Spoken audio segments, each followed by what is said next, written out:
I'm ready. Okay, good. Well, good morning, everyone. Welcome to this week's Q&A session. I'm Mike O'Neill, and I'm speaking to you from Dalton, Georgia. And joining us this morning is my colleague, Rhonda Beard, speaking to us from Harrison, Tennessee. Good morning, Rhonda. Good morning, Mike. Good morning, everybody. Thanks for joining us today.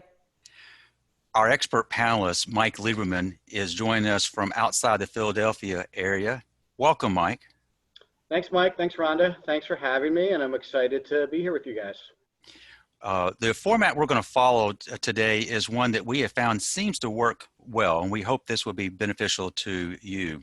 We're going to break our time together into two parts, but everything that we're doing this morning has been recorded, and you'll be getting an email from us after the webinar that will contain a link to the recording that will include the slides that we are showing.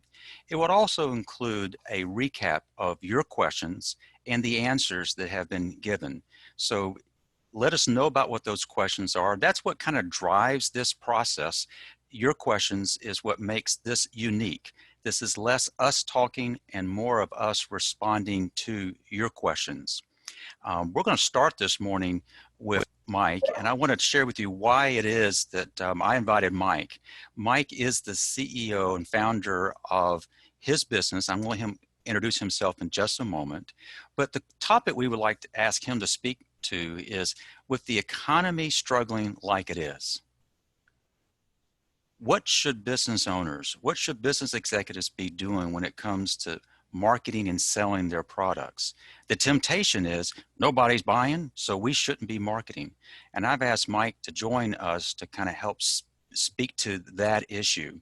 In speaking with him, I've asked Mike to kind of address what is he hearing from his clients. And so that will give you an idea of the kinds of questions he's prepared to answer while we're together. But get us started. Mike, it's good to have you here this morning. As a means of starting, would you mind kind of introducing yourself, a little bit about Square 2, and what is it you do for your clients? Yeah, so briefly, I'm a lifelong marketer. I started my career running marketing for some pretty big companies, Xerox, Dun & Bradstreet, Enbridge, which is a large Canadian pipeline company, and a couple other smaller software companies along the way. And started Square 2. Square 2 Marketing is what it used to be called. It's now called Square 2. Started Square 2 back in 2003 because it was obvious small and medium-sized businesses were really struggling to understand how to generate leads and grow their companies.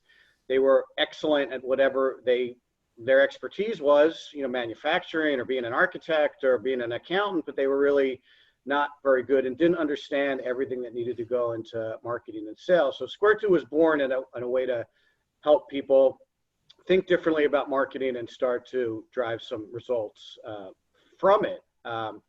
Company is almost 18 years old. We're about 30 people. We have an office in Philadelphia and Milwaukee, but most of our team is remote and has been remote for 5 or 6 years. And our specialty really is revenue growth. We really help our clients look at where is revenue coming from and how to optimize that. Obviously, a big part of that is related to generating new opportunities, but there's a fair amount of our practice that's spent helping them, in the sales process. How do you close opportunities? And how do you drive revenue from your current customers? It's a frequently missed area of revenue generation that we help clients with that as well. Mike, you mentioned that your clients are primarily small to medium-sized businesses. That's one reason we wanted to invite you on this morning. That very much is the target audience that we have been working with, small to medium-sized businesses. And as a general rule, the folks we work with fall into kind of two broad categories. They're business owners or business leaders, or those who are in the HR profession. So you'll be addressing folks on this call who kind of fall into those two different kind of categories. You mentioned the challenges of what COVID has actually done. The news this morning continues to be a bit grim. And I hate to be the ones who reminds us of this, but this is the reality. They just released last week's unemployment numbers. And that means in the 9 weeks that we've been doing this webinar, the unemployment rate has climbed to over 38 million people. Isn't it tempting for a business owner, for a business leader to basically say, look, unemployment is high, nobody's buying, maybe we should shut down our sales and marketing effort. How do you speak to that? Yeah, so that would be the absolute worst thing to do, in my opinion. And this really has nothing to do with my profession. I just don't think a company should ever be stopping, an attempt to tell their story, which is really what sales and marketing is. So, to address your specific issue, I think a lot of those unemployment numbers are in certain industries that have been especially hard hit by the virus. Obviously, travel, leisure, food service, restaurant, those kinds of things. And if you're in those industries, you do have a especially difficult road to hoe here. But for most of us who have diverse businesses and diverse sets of clients, you got to continue to market, you got to continue to sell. But what you don't want to do is do it the way you were doing it before the pandemic. I think that's the big takeaway here is, a lot of the companies that we work with had sales reps that went on personal sales calls. They had trade shows set up that they were expecting thousands of leads to come from trade shows. They, maybe they had direct mail campaigns that they were planning to execute. Now people are,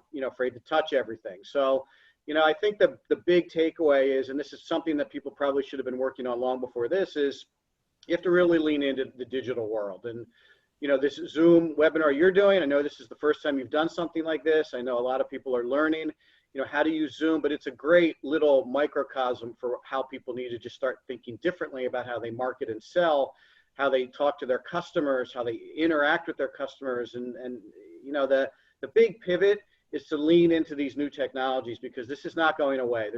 We're not going back to the way things used to be. There's going to be a new normal, and you owe it to your business. If you're a business owner, if you're a business leader, you really need to look forward and not back. Don't pine for the way things used to be, but try to look ahead and say, look, if Zoom's going to be how people interact, how do I build a sales process around that, right? I can't stop marketing. I have to keep marketing. What do I need to say? How do I need to say it? How can I be empathetic to what people are dealing with? But I still need to tell my story in an interesting way and get people to want to talk to me about, purchasing my products and services. Well, along those lines, Mike, it seems as if, particularly early on in this process, it felt kind of awkward to try to be selling products and services during all this because people are so preoccupied. What do you advise your clients right now? You say you're not supposed to shut it down, but are you advising them to maybe change not only how they deliver the message, but what the message is? Absolutely. So, you said something interesting. People are a little hesitant to sell because it feels a little forward, maybe, or even inappropriate given what people are dealing with. And I think that's a big tell right there. We don't really suggest our clients sell anything. And what I mean by that is a lot of the sales recommendations and the guidance we provide clients is stop thinking about this as selling and start thinking about this as helping. Start using some different verbs like advise and guide. When you get on the phone with someone, you're not trying to sell them anything. You're trying to get to know them. You're trying to understand what their business issues are, and you're trying to help them. If your products and services can help them, then there's something to talk about. If your products and services can help them, then find somebody who can help them. And there's nothing wrong with having a conversation with prospects. We do it constantly where we say, look, what you're telling me about your business, you need a different kind of company than ours. So let me introduce you to this company. They're going to be a better fit for what you need and what you're trying to accomplish, and they can help you. So in essence, we didn't try to sell them on our services. We tried to find the right fit for them, and maybe a different agency, another agency, maybe a different thinking or different approach to what they're trying to accomplish makes sense for them. So we're always trying to help people and guide them down their buyer journey. This buyer journey is something that hopefully we'll get into a little bit more today. But when people buy things, they're on a journey, and your role is not to try to push them in a direction. Your job is to help them along the way on their journey, so it's enjoyable and educational and efficient, so that they find what they're looking for. And I think if you take that approach, we call it the guided sales process. If you take that approach, I think you'll find a much easier road, especially in today's environment where people do need help. And if you start the conversation with, well, tell me what's going on in your business and let me see if I can help you, it's so much different than, talking about products and services before you've even gotten to know somebody. So you mentioned the buyer's journey and the importance of not quote selling, but getting them to know the potential client. And I think you said, and to be upfront, if what you do and how you do it's not a good fit for them, put them in touch with an agency that perhaps is a better fit. Where are you finding with your clients right now, or potential clients, where are their heads regarding buying your services right now? Yeah, so there are three different flavors of company that we've run into over the past couple of months. In the beginning, there were a group of businesses that panicked, and I think that's a reasonable response to what was going on, especially initially. We didn't know a lot, and we weren't really sure how bad or how big this was going to be. And I did notice some businesses were panicking in terms of just laying people off and shutting down contracts and turtling in terms of their spending. Now, the good news is that was really a very small percentage of companies. Larger percentage of companies, I think, were kind of taking a wait and see attitude. Let's proceed cautiously, but let's proceed and let's see what happens. And I think a lot of them have been rewarded for that, because when you do panic and you now have to start things up again, you have a much, much tougher path to kind of crank things up again. So the ones that took a wait and see attitude, I think we're in a better position. But we've run into a fair amount of companies who are like, hey, this is a good time for us to invest. We have a little extra time on our hands. We have some money in the bank. This is something that we wanted to do for a couple of years. We haven't really been able to prioritize it. Now that these things are going on, let's get ready for when things, start to crank up again. So I've had quite a few clients and prospects who have said, hey, this is a good time for us to get ready for the new normal, and we want you guys to help us with that. We want to be more digital. We want to revise our website experience. We want to give people a more interactive experience with chat and content, and we want to stay closer to them from an email perspective. A lot of them have, interestingly enough, realized they need to lean into their customers more. And what do you mean by that, lean into the customer? Well, when we talk to prospects and clients a lot about revenue generation, it almost always starts with get me more leads. And in many cases, we're reminding them like, well, you already have, how many of your customers buy everything you sell? And the answer almost always is none of them. And then we're like, well, how many times do you market to your customers? Well, not very frequently at all, because we're so busy trying to get new customers. So lots of times we're reminding them that there are really solid revenue opportunities existing in people who already know you. Now, the pandemic has kind of forced companies to, like I said, pay attention to their customers, mostly because they're worried about losing them. But in an attempt to pay attention to them, they started to realize, like, hey, we should be talking to them more frequently, and we should be offering them things, and we should be trying to help them too, and we should be sharing interesting new things that we have that they can purchase also. So a nice byproduct of this is a lot of our clients have started executing customer campaigns to drive revenue from their current customers. And in that effort, they're also helping them know how they're helping the community, and they're also sharing what they're doing to be prepared for back to work, and just staying in closer contact with their customers. It's something they should have been doing all along, and it's something that they're now doing.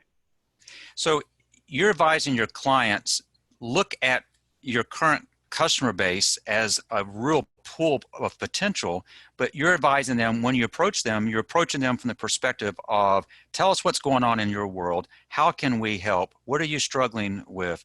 You're more actively engage those current customers. The relationships are already in place. The assumption is the trust is established. So it may feel a little less salesy. Is that a fair description? I would think so, yeah. And like I said, the pandemic has given people this package of empathy that has made some of those messages, I guess, easier for them to tell and not feeling so salesy. So, there's certainly nothing wrong with an email campaign that talks a little bit about maybe how a company is trying to give back to their community, as well as introducing a story about a client who bought a new product or service from this company and the value they got out of it, right? So I'm not selling or promoting anything. I'm just telling a story about a customer who got value out of an initiative they executed with my company, with the hopes that other people might read that and be like, oh, that sounds a lot like us, and we could probably use something like that. And oh, I already know these guys. I'm already doing business with them. So to your point, it is safe and a relationship that we already have. Let me talk to them about something similar for us. So there's a lot of open gates when you start marketing to current customers that you don't have to worry about as opposed to when you're trying to talk to new people who don't know you yet. Excellent suggestion. Now, as you are going back to this notion of a buyer's journey, let's move beyond to your existing customer base. What are you finding? You stress the importance of knowing where they are in the process. For those who are not familiar with this notion of a buyer's journey, can you just kind of walk us through what that means? Yeah, so every time you buy something, you're on some kind of journey. And I'll just give you a quick retail experience that we all can appreciate. So, we've been at home a lot, and maybe we're not so thrilled with a piece of furniture in our living room, right? And we're like, that sofa's looking a little ratty. Maybe we could get a new one, and it would be nice because we're home. And so you're starting to think about it. That thought process right there is the very beginning of your buyer journey, right? That impetus that you need something is the beginning of your buyer journey. Now, because we're inside, you might go online, Google sofas and maybe your geography, or you might go to Overstock because you heard something about them having furniture and being able to ship it, and whatever. You've already been influenced a little bit in terms of where your journey is taking you, but generally 9 out of 10 times your journey is going to start online with a search, or you may even post on Facebook, hey, I'm looking for a new sofa. Anybody know where I could go? So you're starting to talk to your network. A lot of that network is activated socially these days. Facebook for personal things, LinkedIn for business things. So you're getting some inputs into your journey from people that you trust, friends and family, and people that That's also a very early buyer stage motion, is to ask people, hey, I'm looking for a new accountant. Do you know anybody? So your buyer journey starts early in terms of collecting a lot of information. We call some of the stages in the buyer journey.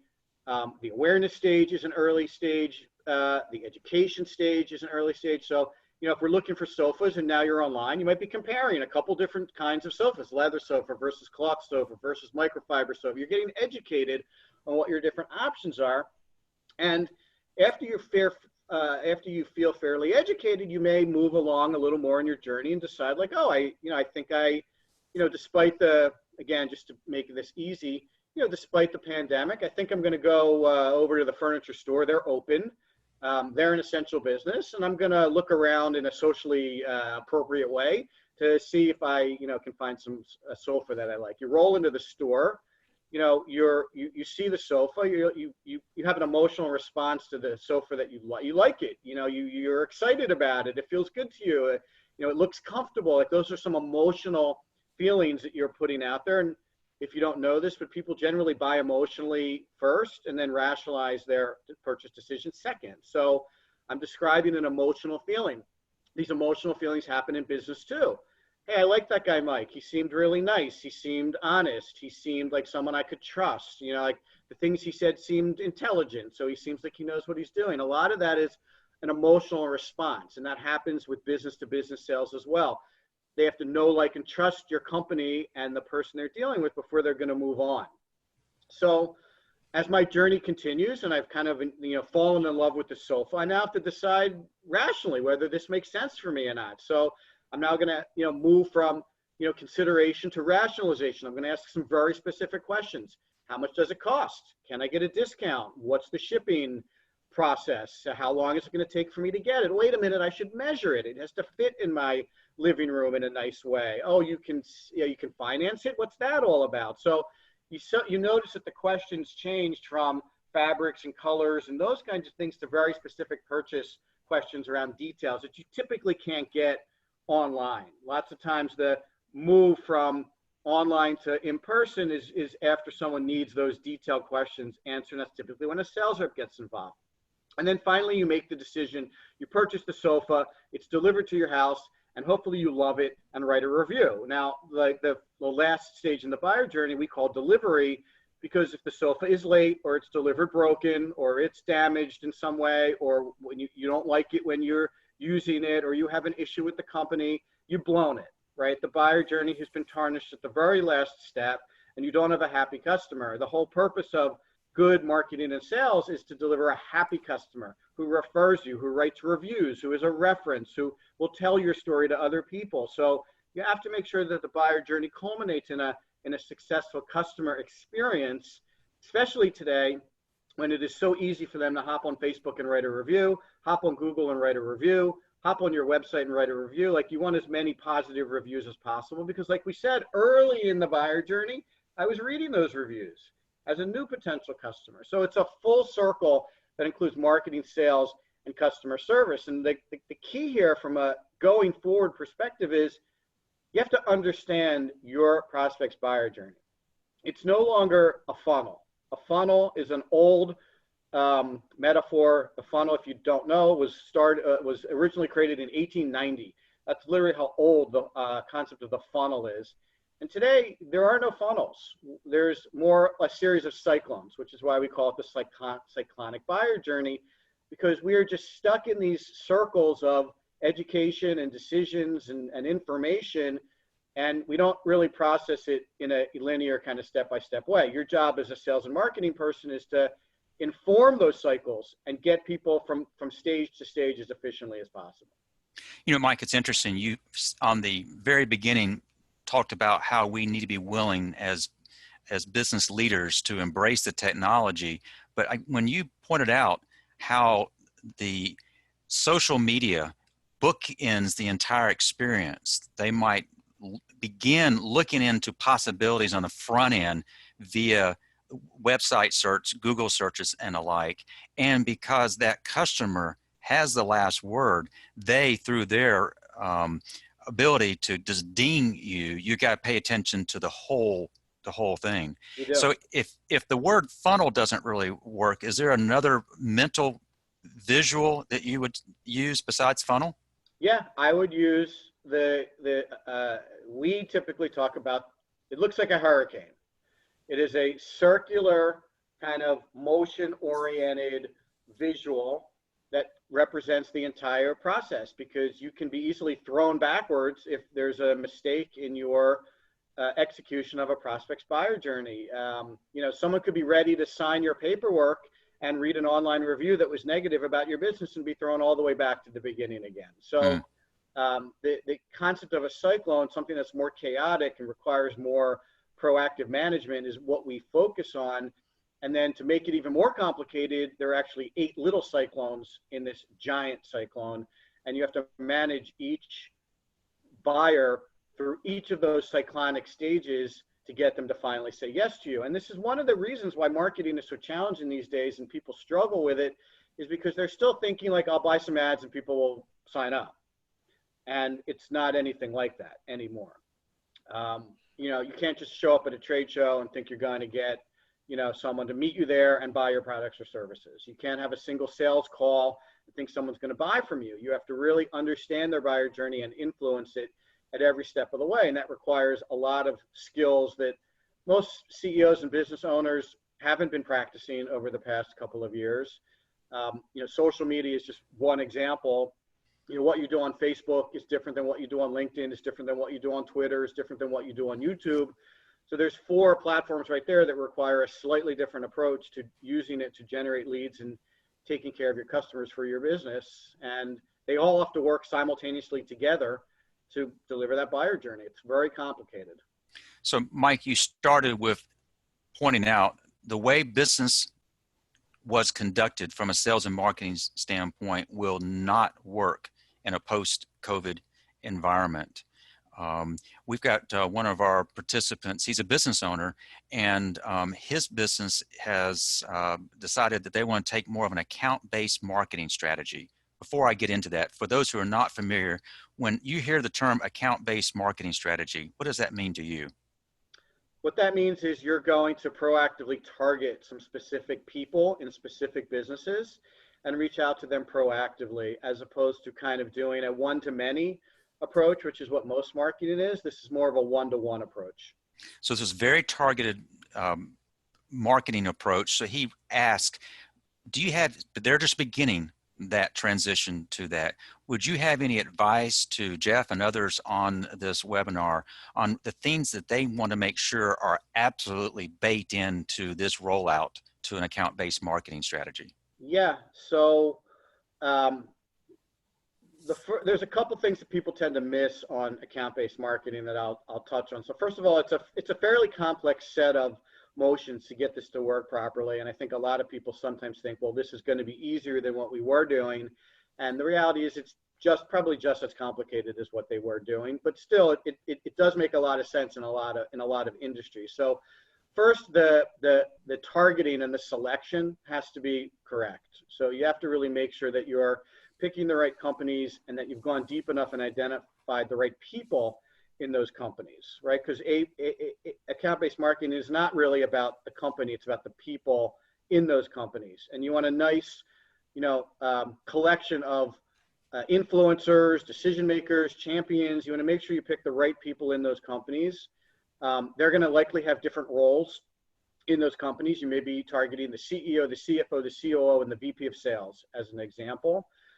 And this is the big takeaway here to answer, I think it was Jeff's question, is you're going to need a whole different track for each of those individuals, because the CEO has different issues than the CFO, who has different issues than the COO, who has different issues than the VP of sales. So you're going to need different outreach for those four people, meaning you can't really email them. That's not really, within the canned spam practices of good marketing. So, you could potentially call them, but now that they're not in their offices, that might be challenging also, which means you're going to have to start probably reaching out to them with some kind of social media campaign, which means you have to know what to talk to them about. You need content that is designed for their industry or for their company or for their roles. So now you're talking about a very personalized set of content offers. And you're going to have to try to get their attention through social, and then potentially get them to give you an email address, and then start sharing that content with them. We typically call that the difference between the connect phase and the engaged phase. So initially you have to get them to connect, and then you have to get them to engage in your content. And the more individualized your content is, the faster you'll get them to engage and the more engaged they'll be. So you need a very specific set of personalized content to do that engagement. And then finally, this is like a sales and marketing alignment challenge, because you guys know marketing and sales have historically been like the Hatfields and the McCoys. Marketing hates sales, sales hates marketing. That's a very kind of old school story that we hear even still today a lot from the clients we work with. You have to bring those two groups together. Account-based marketing is an excellent campaign tactic to bring them together, because while marketing might be creating the content and helping with the targeting and doing the messaging, sales has to do the outreach. Sales has to make those connections on social. Sales has to send those emails. So you're going to need sales and marketing to work very closely together throughout this entire exercise. Sales might need to be trained in how to do this outreach if they've never done this before. If they typically made cold calls, this is a whole new set of motions for them that they need to be trained in. You're going to need some metrics to keep track of how the campaign is progressing, to make sure it's moving in the right direction. So what do those connect rates look like? What do those engage rates look like? Are we actually getting sales opportunities out of this? How long is it taking us? So there's quite a bit to this, and probably an application for some technology also to make this a little bit easier. But I would say personalizing the content and making sure you're talking to the right people and making sure you have the right campaigns in place to get these people connected with your company would be the biggest areas where I see companies missing that when they start executing ABM campaigns. Boy, that was very, very helpful. Jeff, I hope that gave you some insights. Mike, we're going to be moving to Rhonda here in just a moment, but I'd like to kind of plant a seed, because I'd like to come back to you if you're willing to stick with us for the rest of our time together. But what you're describing, you probably know, Rhonda and I come from an HR background. And as such, we recognize, and a lot of people on this webinar come for this background as well, we recognize that as employers, we are making known availability. I don't want to overuse the term selling, but we have a message to project to applicants, to employees, to potential employees that might not even know we're out there. I'd like to kind of come back to you and maybe get your marketing insights on how employers need to be mindful of that they represent a brand. And how do you reinforce that brand? Yep. So thank you. Hey, Rhonda, we got some questions this week. And I'd like to, if you don't mind, I'd like to kind of move to some things that we were hearing. And that is, like I asked Mike at the very beginning, the economy is tanking. Nobody's buying. Let's just shut down our sales and marketing effort. And he's kind of debunked that. And he's kind of said, you know, a small percentage of his clients have done that. Most have stuck with it. And a number of them have decided to kind of lean into this opportunity and are treating that truly as an opportunity to embrace technology. From an employer perspective, might you see the same thing from an HR perspective? Might this present an opportunity to lean into some things that we know that we perhaps should have been doing that we weren't doing? Well, absolutely. Thanks, Mike and Mike. We want to talk mainly about some training today. In the past weeks, for those that have been on our webinars, we've spent quite a bit of time talking about some of the challenges bringing employees back to work, what employees are thinking, feeling, how you're going to integrate them back effectively, make them feel safe and comfortable. And we definitely want to take any questions that you might have around that, as businesses are still in that process. And there's a lot going on right now, and it's changing every day. As Mike mentioned, though, things are not going to be back to business the way we knew it 90 days ago for a long, long time, if ever. And what we're experiencing can certainly change the way companies operate, the way they do business, the way they market, and the way they work with employees for forever, at least for a long period of time. So we need to look at this period not as, oh, we have this pandemic and as soon as it's over, things will go back to normal. It's not going to happen that way. And one of the things we want to really emphasize to companies as well is you probably need to train your managers in how to lead differently in this new environment. And what the new, or a new term I've heard, is the next normal phase is.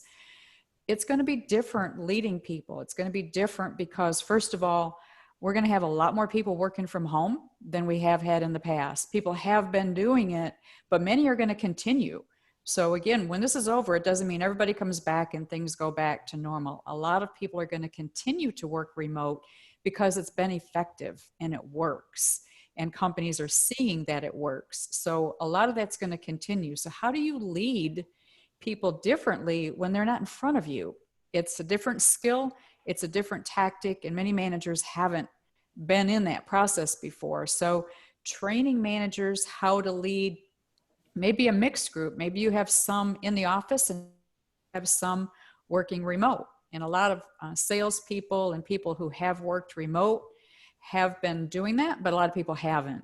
So providing information, providing training and resources to your managers so they can lead effectively and they can provide what's their employees, whether they're in the office or not in the office.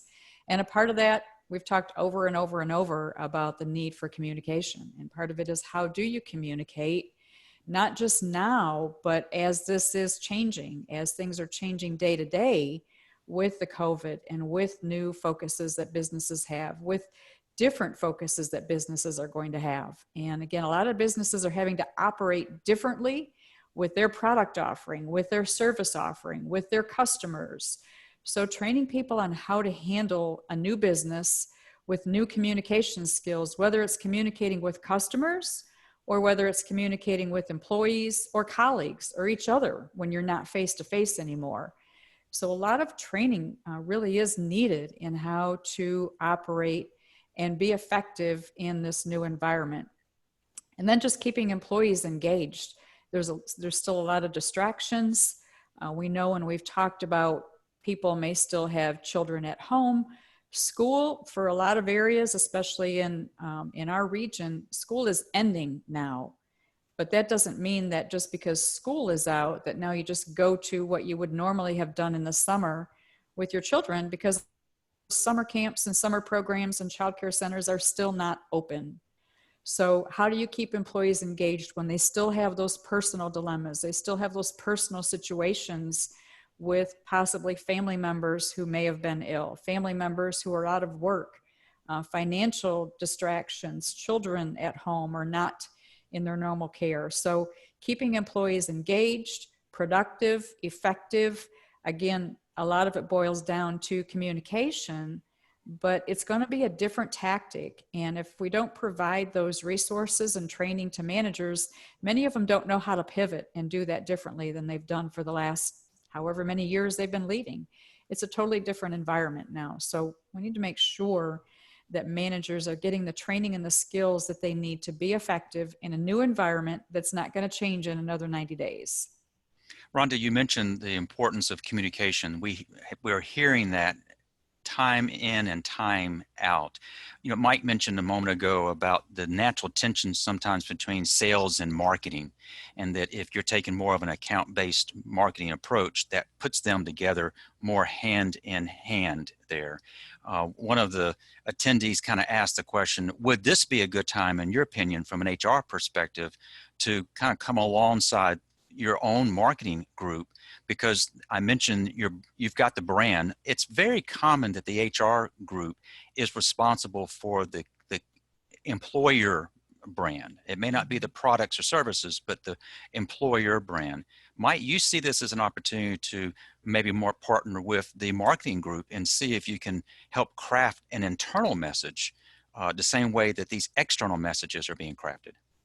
Yeah, absolutely. And I think there is a two-prong approach there. One of them is the internal messages that can go to employees, and you really need a communication plan with employees. We spend a lot of time talking about how to communicate, what to communicate. You know, you need to communicate everything you possibly can as soon as you possibly can, and you may need to do that in multiple methods. So email doesn't work for everybody. Not everybody has a company email, depending on the type of job that you're in.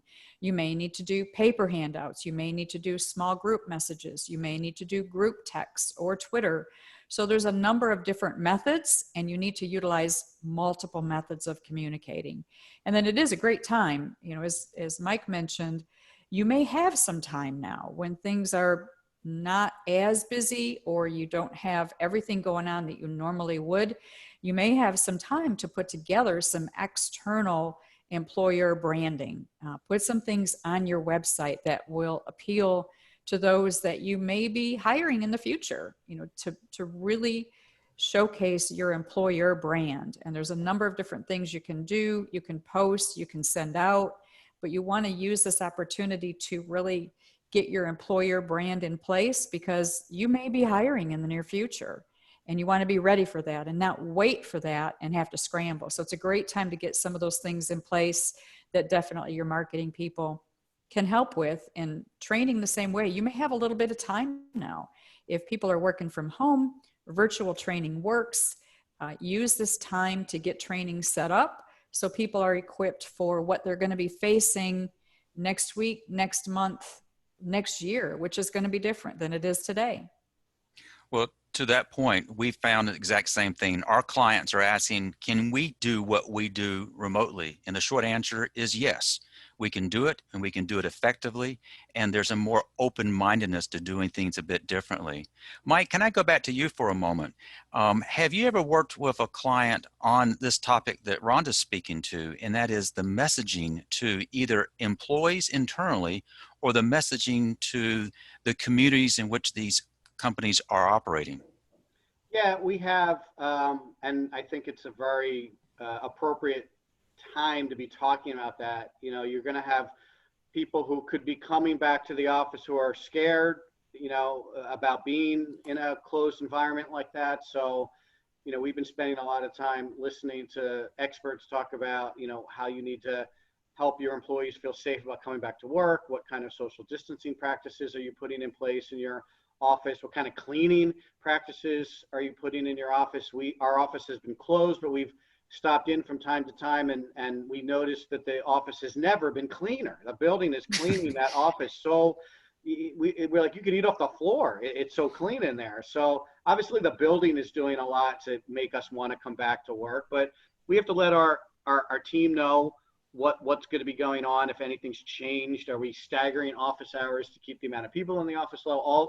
All those things are important. And, you know, to Rhonda's point, there are a lot of people looking for work. And if you are able to hire, you're going to have pick of the litter. But these new employees are going to want to know things about your business. They're going to want to know what your time off policy is. They're going to know what your, you know, if I do get sick with COVID, you know, am I going to be okay? You know, if I am coming to the office, you know, who am I going to be working with? How are you screening those people? You know, are you requiring people to be tested? Like, these are the new questions people are going to be asking. And it's not too difficult to think through that policy with guys like you and then communicate it in emails to candidates on your website as part of your, about the company section, and get people really comfortable and safe with your business the same way you would get prospects comfortable and safe with your business.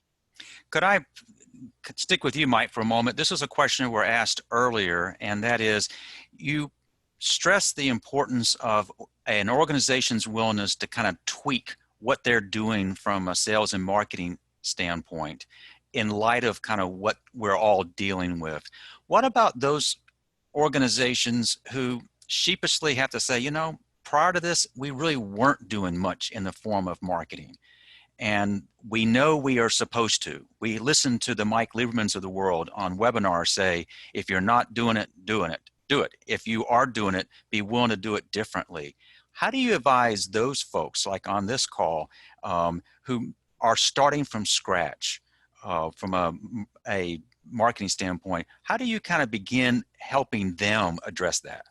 Yeah, I have I'm very fond of this quote: even the longest journey starts with a single step. And my advice to people who are now realizing that they got to get started is just get started. Jump in. This is going to be something new. It's going to feel uncomfortable. You're going to be doing some things you haven't done before, but you just got to get started, right? Look at your website. I always ask companies to look at their website as the very first step. It is usually the first experience a prospect will have with your business. And if your website does not tell a disruptive, compelling, emotional story that people can digest in 10 seconds after landing on your homepage, that is probably where I would start. What can you say about your business that actually grabs people's attention and makes them want to stick around, poke around, click around, and learn a little bit more about you? That's generally a pretty easy upgrade. It might take some thinking about what that story should be, what that message should be, but generally adding that or changing that on your homepage is not that big a deal. Next, I'm going to tell you that if you're like most businesses, you have a contact us button, you have a schedule a demo button, you have a speak to a rep button, and that's the only way they can get in touch with you. So you're basically only looking to engage with people who are at the end of their buyer journey. And as we said earlier, 99% of the people on your website are not at the end of their buyer journey. So you're ignoring all those people. So the next thing I could suggest you do is create some educational content and put it on your website. And what that will do is quickly get people who have an interest in what you do to come out of the shadows and identify themselves to you in terms of a name and an email address at the very least, which will then allow you to continue the conversation with them, allow you to start emailing them on a regular basis and keeping the conversation going, even when they're not coming back to your website. So, those are probably 3 relatively easy things that you could do out of the gate. And if you simply did that in the next month, you'd be well on your way to moving in the right direction. And from there, you just add on, and you iterate and you adjust and you go from there. The key to making this new marketing work is that you really have to do quite a lot of things all at the same time. But instead of being overwhelmed by that, just start with a couple of things and then add to it over time. Oh, that's very helpful. Hey, Rhonda, from your perspective, might what Mike Lieberman just said equally apply to employers? Should we be looking at our website? Should we be looking at what the potential applicant experience might be like? Well, yeah, absolutely. And, as I was saying, if you're not hiring now, you're going to be. You're likely going to be at some point. And employees, potential employees, are going out to your social media sites, whether it's Facebook, your website, LinkedIn. They're looking at you. They're looking at what other people have to say about you. And one of the things that's most effective really on websites are employee testimonials. So we've mentioned in several webinars in the past that employees are going to remember how they're treated during this time. So if you're confident that you've done a great job in how you've handled employee situations in your workforce during this time, it'd be a great time to video some employee experiences and put those out on your website. Show some video, really, again, get marketing involved in taking a look at your website to make sure it is attractive, to make sure that, as Mike said, people find a reason to want to click around, to want to look at more. Is it attractive to people? And even test it out on some of your employees potentially and see what they think. But it's a great time. Again, while you may have time, some businesses are extremely busy right now, but preparing for what's going to be next. And I've heard people say that, even recruiters, that they're encouraging applicants in the future as they're interviewing with companies to ask companies, tell me how you maneuvered through this COVID pandemic as an employer. So that's something that future applicants are going to look at. They're going to want to know how a company handled the situation, to know if it's a company they want to work for. So it's a great opportunity to really enhance your image in what you've done and how you've handled these situations, and how to make yourself more attractive in the future for what applicants might be looking for. Very well said. Hey, Mike, we've got a question from Mandy. Mandy runs a staffing agency, whereas that means that they're purely in a service capacity. The nature of that business is it's a very high touch business, whereas it's in person, it's on site with the client, it's meeting with the client perhaps over lunch, but a lot of in person that you can't do right now. You touched on this before, but for Mandy's benefit, could you kind of come back to that? How might you recommend a service-based organization to continue making those touches, even though they can't do so physically? Yeah, so it's a great point, and a good question. So really what you have to do is consider all those touch points that you used to do in person and figure out how you can do them not in person, right? So obviously, if you went to a prospect's office and met with them personally to talk about their staffing needs, you could do that with Zoom, and it's going to be relatively effective, and it's certainly not going to annoy anybody or make them feel like you don't care about them, because everybody's on Zoom, right? So this is a good time to lean into, video conferencing, to do those basic meetings that you used to do in person. No one will feel slighted by any stretch. In fact, a lot of people will thank you for wanting to do them remotely with video conferencing, right? It does take some use. Video does take some use. It does take some getting used to, but you can have just as good a meeting remotely as you can have in person. Now, if you went out to tour facilities, if you were doing some other things besides sitting down in person, I would encourage you to find a way to do those remotely too. You can have them walk around their office with a phone and take some video and send it to you, and you can look at it and make some similar comments. If you're looking at workstations or things like that, you can get pictures from your prospect and make some similar comments to them from a staffing perspective. You have to just look at the touches that you were doing in person and find a way to do them not in person. I'll give you an example. We've created a buyer journey for our clients where as soon as someone is interested in talking to us, they get a box in the mail that has a small jar of marshmallow fluff and a little brochure from us, which doubles as an NDA. So it's pre-signed by us, and there's some promotional stories about Square 2 in this little brochure, and they get a box of marshmallow fluff. And on the outside of the package, it says, this is the last fluff you're going to get from Square 2. We're a no fluff marketing agency, so we're sending them fluff. It's the last fluff you're going to get from us. They love it. They all talk about it. It's a differentiator. It gets them to see we practice what we preach. We're telling a very compelling story in a disruptive and compelling and emotional way. I can't tell you how many meetings we've had where we said to the owner, did you enjoy the fluff we got? And he was like, what fluff? What fluff? And then his marketing person or his administrative person are giggling inside. They ate it before they even told the guy that the package was delivered. So, it's always an interesting little conversation starter for us. It helps position the agency.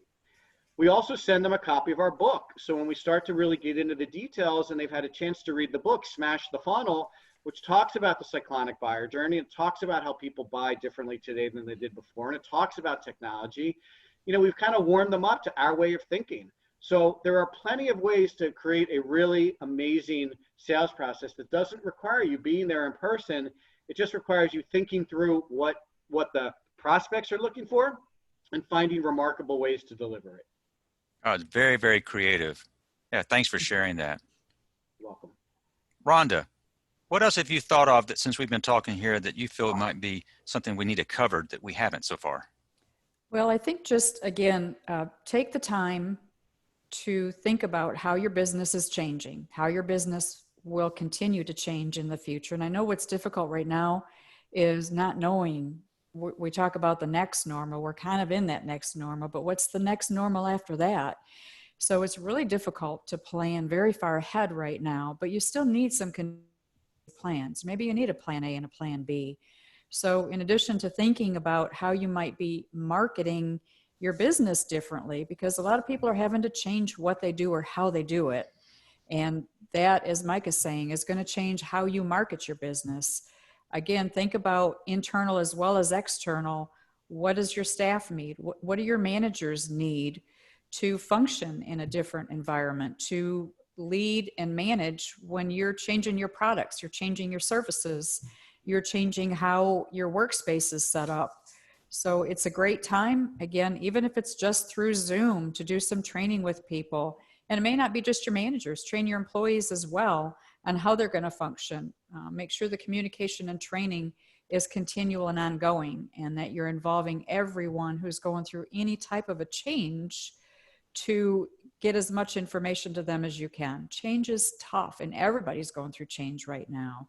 So help people as much as you can get through this change through communication, through training, through conversations, through connecting, making sure you're connecting with people that are out of the office on a regular basis so that they don't feel left out and they don't feel isolated. There's just so many things going on right now. Prioritize, maybe a week at a time. What are you going to focus on this week? What are you going to focus on next week? But just make sure, as Mike said, that you're moving forward, that you're doing something and you're not just sitting and waiting, because the people that sit and wait are going to be left behind, and people that pivot and make the changes that they need to make to operate in a different environment are the ones that are going to rise to the top. It's amazing how these two topics are very much in sync. And Mike, I want to ask another question for you, and that is, as you're working with clients, we're dealing with things that none of us have seen before. You've stressed the importance of don't let down the effort to stay in front of, be willing to do things differently, work in a more creative, out-of-the-box fashion. That business as it was will no longer be the case, and you've got to adapt if you're going to not only survive but thrive in this new environment. We're entering into Labor Day weekend. A lot of states are beginning to, quote, open back up. And in terms of what that might mean to the buying public, what are you advising your clients right now? Are you saying something to the effect is that it's about to open up and get busy, or are you advising a little more cautious? How are you kind of guiding your trusted clients right now? Well, our guidance and advice hasn't changed much because it's always about marketing and selling. So what I am trying to guide them and advise them on is, if they've been kind of quiet for a couple of months, it might be time to try to catch up. I know a lot of businesses are going to try to make up for the lost couple of months, and assuming everything proceeds in a positive way and the rest of the year finishes,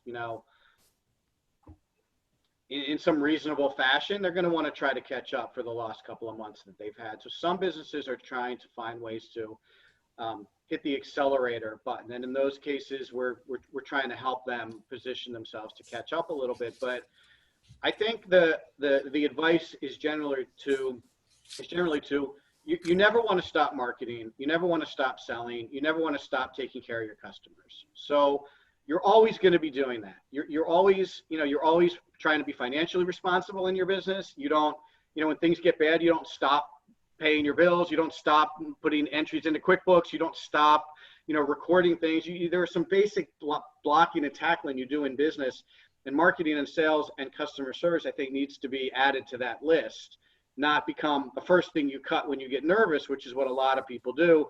Things look bad, cut marketing. Like, that's like the worst thing you could possibly do. So my advice is to keep going and keep pushing through and be smart about it. Like, we're not doing any long-term planning for clients. We're doing very short 30-day plans for clients because we don't really know what July is going to look like. We have a pretty good idea what June's going to look like. And we'll start talking about July and June. And by taking a slightly more short-term perspective on it, we can adjust our plans accordingly. But we always are going to have plans, and we're always going to have marketing that we're executing. We're always going to have communication going out to prospects. We're always going to be having communication going out to customers. And I think that's the biggest guidance I could give people is make adjustments, but don't think things are going to stop or start on a dime like this. You have to really keep pushing through and keep working through it. So may I ask a follow-up question? This is coming from Christy Gazaway, and that is, if I'm reading the question correctly, and that is they have clients who are coming up on contract renewals. Presumably these are long-term contract renewals. And her question is this a bad time to ask them to make long-term commitments? Well, I don't think it's a bad time to ask them for long-term commitments, again, because you may find some companies who are willing to make those long-term commitments. What I might suggest is you have a couple of, and I think one of you guys mentioned this and I love it, like a plan B. You know, what about the client that doesn't want to make a long-term commitment? And my advice to you would be like, fine, give them a shorter contract, right? You know, it might not be what you want, but a 12-month contract is better than no contract. So maybe this is a good time to be a little more flexible in terms of some of your terms or some of your offerings, you know, potentially offer maybe a slightly bigger discount for the long-term contract as a way to say thank you for their commitment to you. And the fact that they are going out on a ledge a little bit to make a long-term content. In consideration for that, we're willing to do something extra for you.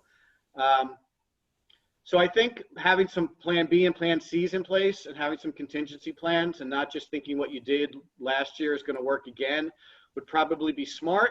But I certainly would not shy away from starting with, hey, your contract is up for renewal. You typically sign a 3-year contract. What are you thinking this year? We have another 3-year contract prepared for you.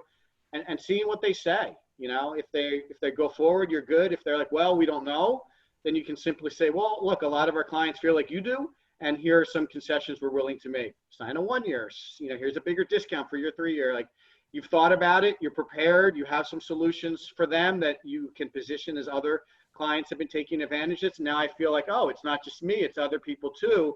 And oh, if other people are saying yes to this, I might feel good about saying yes also. That safety factor is always important. You know, there's comfort in crowds is like a big deal. When people hear other people are doing it, they automatically feel like, oh, well, if they thought it was okay, then maybe I should think it's okay too. So reinforcing the fact that other customers have been okay moving forward might help you also. Mike, as expected, you've been a fantastic expert panelist.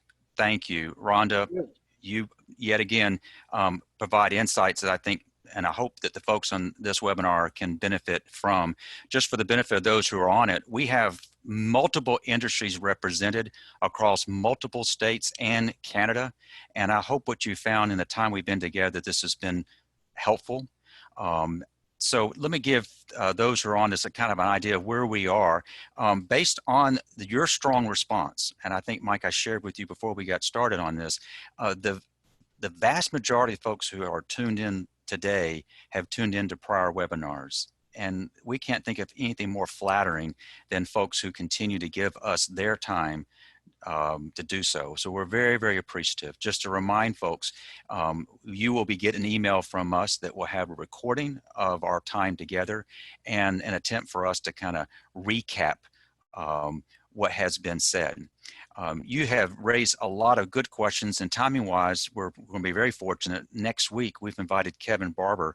He's the CEO of Lean Labs to join us. He'll be joining us from Tampa, but his notion is to continue this idea of how do you lean into this and treat this as an opportunity to not just survive through this, but literally look at this as an opportunity to really take your business to the next level. I did not mention this on the front end, but just to remind those who have tuned in, if you have an opportunity, you want to ask the questions one-on-one with Rhonda or me, let me invite you. You will also have a link on the follow-up. Click the link and we will be happy to set up to a 2-hour one-on-one with you, no charge, just to be able to answer the questions that you may have that might be too sensitive to ask publicly or might be a bit too complex. So we are out of time. I can't believe the hour's already passed. So Mike, thank you very much. Thanks for having me, Mike. I enjoyed it. You're doing a nice job here, and keep it up. I do appreciate it. Rhonda, as always, enjoy being with you today. And on behalf of Bench Builders, we hope you'll go out, make it a safe weekend. Be safe out there this Memorial Day weekend, and we hope you'll join us next Thursday at 10 o'clock.